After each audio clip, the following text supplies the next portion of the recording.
거실에서 대치 중인 세 남성 사이에 고성이 오갑니다. 한 남성은 흉기를 들고 쫓아가고 다른 남성은 필사적으로 몸을 피하는데요.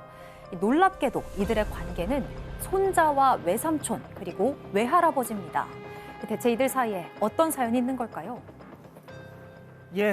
이번 사건 제가 처음 제보를 받고 영상을 봤을 때 정말 너무 큰 충격을 받아가지고요. 자, 외할아버지와 더 이상 한 집에서 못 살겠다는 30대 남성의 제보입니다. 일단 30대 남성이 외할아버지, 90대 외할아버지랑 같이 산다는 것부터가 좀 특이하긴 한데 이런 불편한 동거가 시작된 이유가 있다고 합니다. 이 아파트를 분양받을 시점에 외할아버지하고 어머니가 신용불량이었대요. 그래서 제보자 명의로 계약을 해서 그렇게 같이 살기 시작했는데 알고 보니까 같이 살다 보니까 외할아버지가 좀 많이 괴팍한 편이라고 해요. 옷을 제대로 안 입으시고 속옷만 입고 다니시거나 소리를 지르고 음란물을 또 그렇게 자주 본다라는 겁니다. 뭐 이거는 중요한 게 아닌데 어머니가 이제 그러고 같이 있다가 어머니는 집에서 나갔고 외할아버지가 있는데 외삼촌이 미국에 있다가 귀국해서 외할아버지, 외삼촌 그리고 제보자 이렇게 세 명이 살았는데 그 두 사람이 제보자를 많이 괴롭혔다는 겁니다. 자, 외삼촌 그리고 앞서 들으신 그 외할아버지 이 둘이서 이 부자간에 이 손자 조카를 막 괴롭혔다. 자, 갈등은 결국 사건으로 번졌습니다. 체크포인트 짚어보죠. 찔러봐, 찌른다. 자, 제보자 얘기 직접 들어보시죠. 집에 들어가서 이제 옷을 갈아입으려고 옷방에 갔는데 이제 삼촌이 저한테 욕을 하는 거야. 뭐 시끄럽다 새끼야 이러면서. 근데 너무 화가 나는 거야. 내가 왜 이러고 살아야 되나. 그래서 이제 저도 이제 언쟁을 펼쳤죠. 좀 치욕적인 말을 했어요. 그때 갑자기 베개 밑에서 칼을 꺼내는 거야.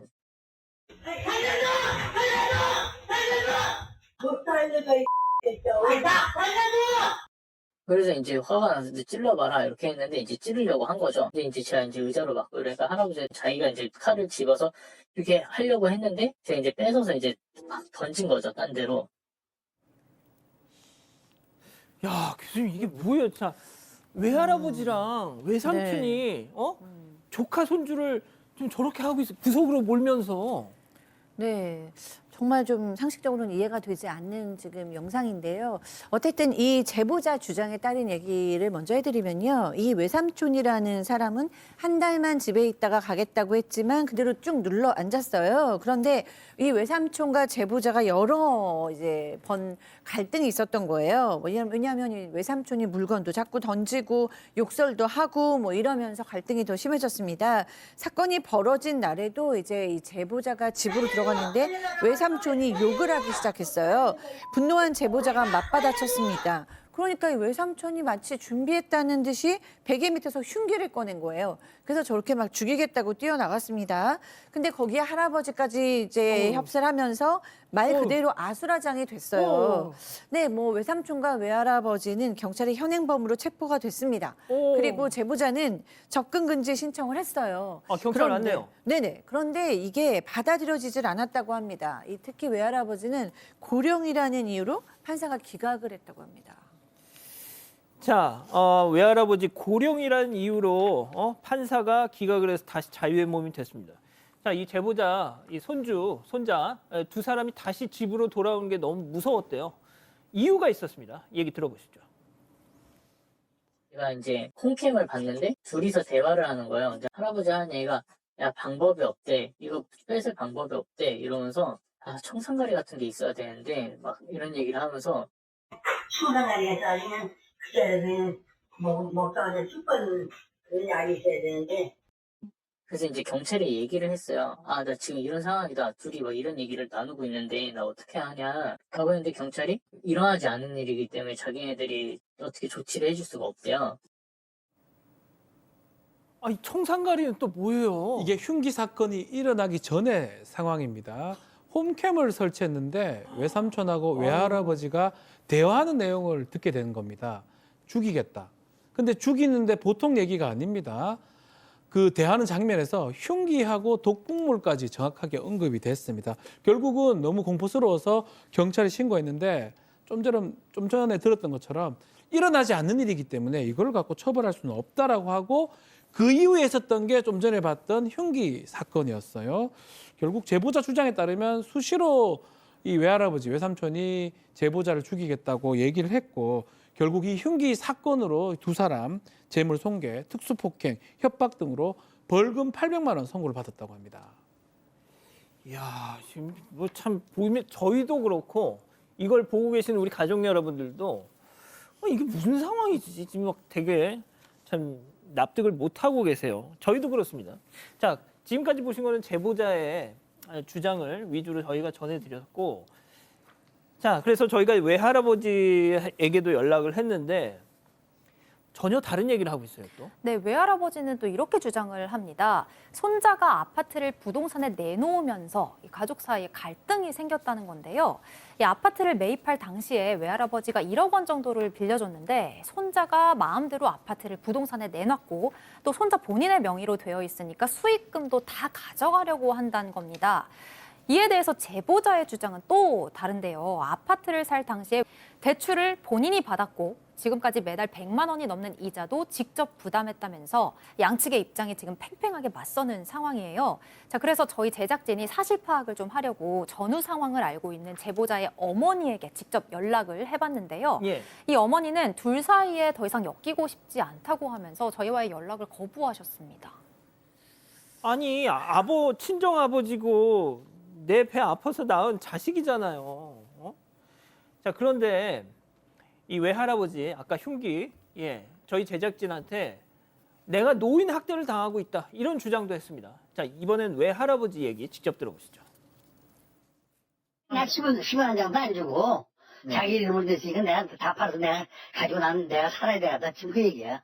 그래서 작년 11월 달부터 큰 집에 살면서 얼굴도 안 쳐다보고 인사도 안 하고 말도 안 하고 전부 다 메모를 하고 그리고 저 외할아버지가 욕도 하고 현재는 난방도 끄고 보이라도 더운 물도 못 나오게 하고 또 가스레인지도 해서 밥도 지금 나가서 주방에서 못 해놓고 지금 방에서 지금 반찬해 놓고 그래요.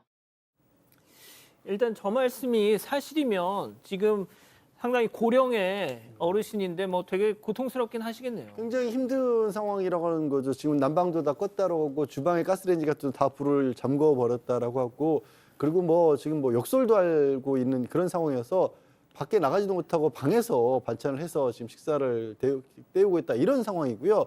또 할아버지 얘기는 그거예요. 이 아파트에 살 때 어떤 돈이라도 돌려주면 나갈 텐데 돈이 없으니까 나갈 수도 없어서 지금 어쩔 수 없이 같이 살고 있다는 건데 제보자 얘기는 또 다릅니다. 이 할아버지가 이 집에 불을 지르겠다라고 하고 실제로 가스불을 그냥 켜서 둔 적이 있다라는 거예요.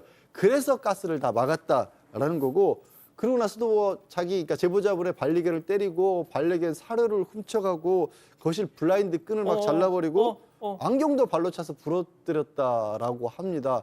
그러니까 그래서 지금 양쪽 말이 또 달라요.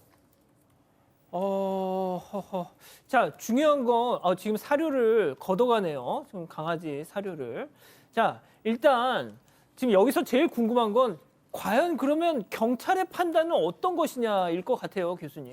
네, 지금 이제 경찰은 두 사람의 입장 차이가 너무 크기 때문에 개입이 어려운 측면이 있다라고 얘기를 하고 있고요. 형사적인 문제가 발생했을 때는 그래도 적극적으로 개입하고 있다라고 얘기를 해요. 그러니까 외할아버지는 이 손자의 물건을 자주 망가뜨려서 재물 손괴로 벌금형을 여러 번 받았고 손자 역시 권리행사 방해로 검찰에 송치됐다라고 전하고 있거든요. 그런데 사실 이거는 이 경찰이 좀 확인해 줄 부분이 저는 있는 것 같아요. 이 둘의 관계 회복 이런 건 중요하지 않고 어떻게 보면 지금 안전 대 생존 이런 문제잖아요. 그래서 이 엄마가 정말로 돈을 갚았는지 할아버지한테 돈을 받을 것이 있는지 줄 것이 있는지를 확인을 한 후에 둘이 분리가 되어야 될 것 같거든요. 그래서 지금 저렇게 같이 살고 있는 거는 상당히 위험하게 느껴지고요.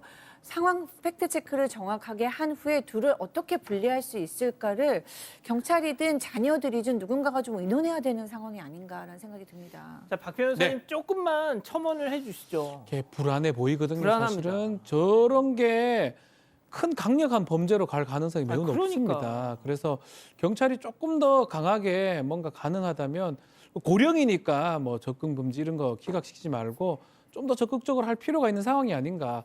그런 사건으로 지금 보입니다. CCTV 영상이 지금 다 홈캠 영상이 다 나오지 않습니까?